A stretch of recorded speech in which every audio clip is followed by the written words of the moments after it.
All right, everybody, welcome back to Mail Call Monday. That's right. Today's the day where we open up the mail that you guys sent. And guess what? We didn't get any this week. The only thing that we received was something that I shipped to myself. So a little something that I needed. It's not even a big deal, but today we're going to instead talk about some other things that are up and coming, and about some of the things that happened in the past couple of weeks. First off, this is Skeeter the Duck. You probably know her, and if you'd like to send me some type of mail, that way we have something for next week's Monday Mail Call, please check out duckshit.net. It's up here in the corner of the screen, and you too can mail me something from the address that you find up there. If I update it, I'll change it. It'll always be updated on the website as new. Right, Skeeter? Yes, you're all dirty. You're covered in crusty food. You need to go and take a bath. You do. Your feathers are just a freaking mess. Yes, they are. Anyways, as always, licky, likey, comment, subscribe. Don't forget to leave a comment, because every time you leave a comment, you are entered automatically in my monthly drawing for a DuckmanCycles t-shirt. And it's real easy to enter. Just leave a comment. Anyways, we'll be back right after this intro.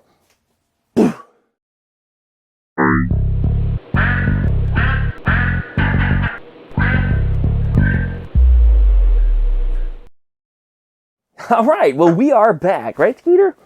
Yes, you've been a very, very good girl.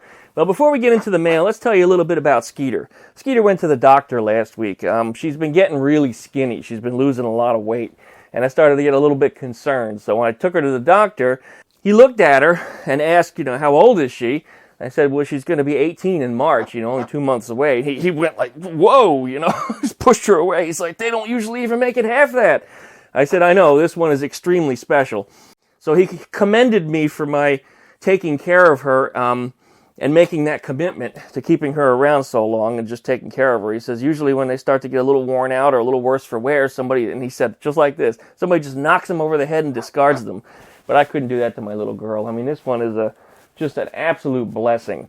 Of any of the animals that I've ever encountered, this one truly is special. And everybody says that about their pets and animals. That's great, but this one really is, and for the people that have gotten to meet her, they've all agreed that this one is just truly, truly special. Well, your face is all covered in food. Your food is all over the front of you. You need a bath. You really do. You are just a dirty mess. Yes. Anyway, she went to the vet. She wasn't eating properly. Most of the problem was due to her bill. You can see the kind of the overbite she's got. Her lower bill is kind of shrunken up over the years. So because of that, she can't clasp. So it's really hard for her to shovel up food and eat it. She tends to just drop it, and she slings it all over the place, and it's difficult for her. And it also doesn't help the fact that Boomer comes around and then steals the food that she slings. So she's hungry right now. So she's not getting her adequate fill. And as a result, I can feel her ribs, I can feel her breastbone sticking out, and she's down to 1.7 pounds, and that's way too light. She should be about 2.5. So she's way underweight right now. So anyway, I took her over to the vet. Vet checked her out. He says, well, she's healthy.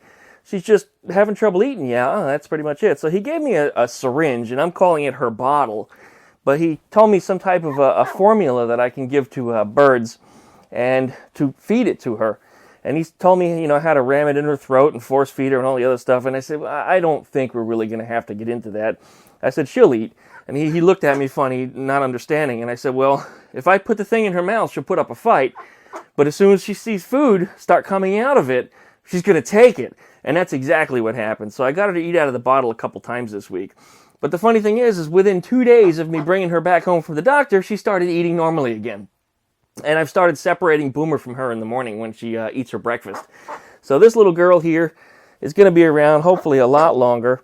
Her birthday's coming up in March. If you'd like to send her some mail or a gift for her birthday, send a postcard or something, you can check out duckshit.net once again for the address, and you can send something up there. I'm also going to create her a little Amazon wish list, because nobody ever knows what to buy her. So I'm just going to make it simple little things that are useful for her, because, she doesn't play with toys and stuff like that. But then we get the goofy stuff that has no purpose and it gets put on a shelf somewhere. Right, Skeeter? So we're going to put up a little wish list for her. Your face is just dirty. Yeah, you are dirty. You really, really need a bath. Even your eye is all crusty. Yeah, poor girl. Anyway, let's go ahead and get to busting open this mail. Right, Skeeter? Yes, you're a good girl. Daddy loves you so much. He does. Daddy loves you, loves you. Yeah, it's okay. We'll put you down right here. There you go. Your chicken in a box. All right? You'll be good. Yeah, you stay in there. Don't fall out. Don't fall out of there, and don't eat the grease on the spindle either. Yuck. That'd be yucky. All right. Well, we're back. We got mail. Let's see what we got in this package here. Bust this thing right open. How much time we got remaining? We got plenty of time on this camera. All right, this is all that's in there. And this may not look like a very big deal to you, but this stupid little cap is actually necessary to cover the hole down below in the trunk, spare tire well area, where the shift rod comes through. I didn't have one of these, and I never bothered to replace it, but Earl's going to need it because he has to paint it. If he doesn't paint it to match, it ain't going to look right. So I picked this up this week. It was cheap. It was like $9, and I think I got free shipping on it too. But nonetheless, this covers the problem, and this is going to take care of that, so now I've got a solution for it. He's been asking me, what goes in these holes, and well, that's one of the things that happens. Eleanor is over in Earl's shop, and I said about a week ago that I was going to put up my update video where I went to visit Earl, and unfortunately, I haven't done that. I've been in a little bit of a creative funk here with getting videos together because it seems like every time I want to start doing a video, something interrupts me. I usually get called into work, or if I'm going to try to record a video, let's say on Gregory, who I haven't touched in about 2 weeks, it rains. And then the next day, when it's not raining, the ground has just puddles sitting in it, and everything is muddy, and it's just disgusting, and I can't work in that environment either. Which leads me to our next subject. I need a shop. And I said about a year and a half ago that I'd be looking into something towards the end of 2019, early 2020, and that's exactly what's happening. Now, please, guys, take my words for face value. Most people only hear 50% of what I say, and then that 50% that they take, they choose to interpret it their own way. No, take my words for face value. I have been looking for a piece of property. I'd like to either buy a shop that's already built, or if I can't find one, which I haven't been coming up with anything yet, I'm going to try to buy a piece of land, perhaps off in the woods, a little place where nobody will mind that I make a whole lot of noise, where I can smash things, pound things, run my grinders, and nobody's going to give a shit. So that's really what I've been looking for. I found some properties fairly inexpensive. Between a buddy of mine and I, we've done construction before. In fact, he's still very, very actively involved in construction. We're going to dig up the earth. We're going to box it out, have a foundation laid, and drop a big steel building on top of that thing. And we're looking at something really big, and even bigger than what I originally planned for. And here's why. He needs shop space too.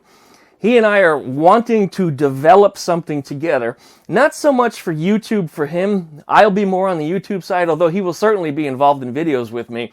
But he wants to start building off-road Volkswagen chassis dune buggies, sand rails, and things like that. Well, I happen to have the knowledge on how to build suspensions for that stuff. I don't do so much roll cage welding. I can get to that point, but I need a better welder for sure, and a lot more practice. But we'll cross that bridge when we get to it. But he wants to start bending and forming metal and making his own roll cages and frames and all that other stuff.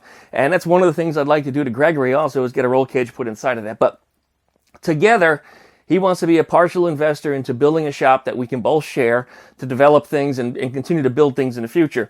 And he wants to sell off some of his projects also as he builds them. And that's usually the ultimate goal. You build something, you play with it for a little while, you get bored, you move on to the next thing. And things like Gregory or Eleanor I plan to keep for lifetime, but there are some other things like Ruby. That was a stepping stone. I mean, I like Ruby, I enjoy Ruby, but if I don't get more space, I probably won't keep Ruby because it's just too much, so I have to move on to the next thing. The White Beetle was a stepping stone. I built that for me. Eleanor came along. That's what I wanted, and I moved on to the next things. Anyway, he's going to be a partial investor in both the DuckmanCycles business, you could say, as well as my parent company, where I do my internet and well, actually, all my YouTube goes through my internet company, and it's nice because when I buy a new camera, or if I get something special for Skeeter or one of the vehicles or something, it becomes a great tax write-off because it's part of the business. You had to have that to do the jobs. He's interested in sharing shop space with me. I have somebody else lined up that wants to rent space out of it,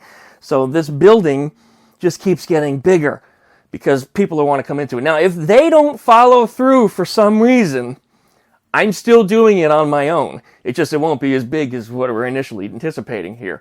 I still am going to find a piece of land or find a shop that's already established and build something in it. If it's a big enough piece of property, I'll put a small house on it someplace, or maybe even build an upstairs loft inside the shop for an apartment and a place to live. I mean, that really is my dream. I don't need a freaking mansion. I'm a man, and I need a man cave. I need a place for me to develop my junk, a place for me to play, and ultimately, if I don't have that, then I'm not happy.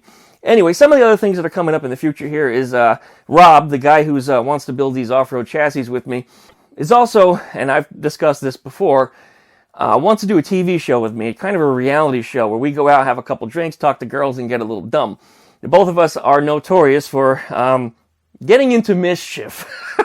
Not necessarily with the law, but mischief nonetheless. People usually enjoy our presence, we make people laugh, and we tend to have a following any place that we go. He does that alone. Typically I don't go out a whole lot, but when we're together, oh man, we really we get into some crap. So the other night we were visiting some clubs, and we went up into the VIP areas. We were invited in by the owners because these clubs want to be featured in our show.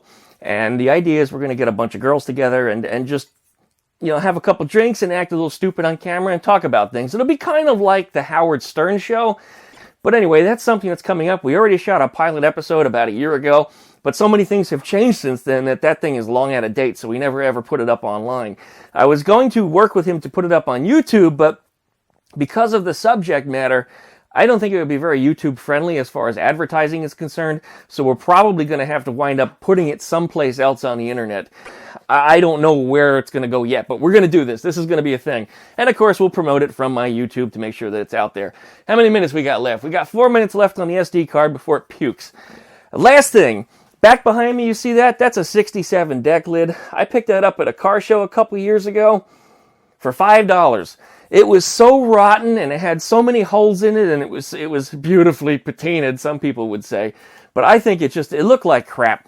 So my idea was I'm just going to take it and paint it some gnarly color, and I sanded through it to the brown primer that you see underneath it, and then I coated the whole thing with a wax that made it nice and shiny. I didn't bother to clear coat it, I just didn't. I just wanted something that looked a little older, patinaed, but not as dirty nasty as what was on there before. But why I'm talking about that Decklid is because I'm looking for a W Decklid for Eleanor. Eleanor has a fiberglass Decklid on it, and I'm not happy with that. That fiberglass Decklid, well, we got fiberglass fenders on there, but I don't want a fiberglass Decklid, and Earl kind of agrees. It just to me doesn't feel right. And plus, somebody modified the inside of it, so the Decklid, it doesn't work like it's supposed to. So I'm looking for a steel W Decklid for a 1956 or a 57. There are some from earlier years. They fit a little bit differently, especially around the spring that opens and holds it up when it's open and closed. That can be modified, of course, if I have to. I really don't want to modify it, but we're looking for a 56, 57 Decklid. I'm trying to find either a new one or a used one that needs a little bit of work is okay. I just don't want anything with huge rust holes in it, or that's going to be a huge investment. And I don't want something that's going to be way overpriced. I mean, some of these Decklids people are asking $600, $700, $800, $900, $4,000 for, which is just fucking ridiculous, and I will not pay that amount for a Decklid. I won't. No, absolutely not. So if you guys could put your feelers out there and see what's available, I would really appreciate that. The last few times I haven't been able to find parts for the bus, somebody's been able to turn them up. Now, again, anything like $500 or more is too much, and it seems like every one of these dealers that sells a brand new one is always out of stock. So see if you can find me one. It's okay if it's a 56, 57. It doesn't matter if it has the louvers in it or not. If it has the louvers in it, hey, nice bonus. That would be absolutely fantastic. If you've got one, I will pay for it. You let me know how much we can come to a price here. You can hit me up on any one of my social media. Hit me up on DuckmanCycles at duckshit.net, and I'll be glad to make sure that we either PayPal you the money or send it whatever way makes it happen, and of course, I'll pay the shipping. So thanks you guys for watching. Really appreciate it. I hope that answers some of the questions that you guys have been talking about, both the shop, what's going on with Skeeter, and what's going on with Eleanor for the moment, until I get Eleanor's video up later this week. So you guys, once again, thank you very much for watching. Appreciate it. Licky, likey, comment, subscribe, pluck that dingle belly. Skeeter, say bye. Say bye, Skeeter. He's such a good girl. And we'll see you guys next week. Thanks again.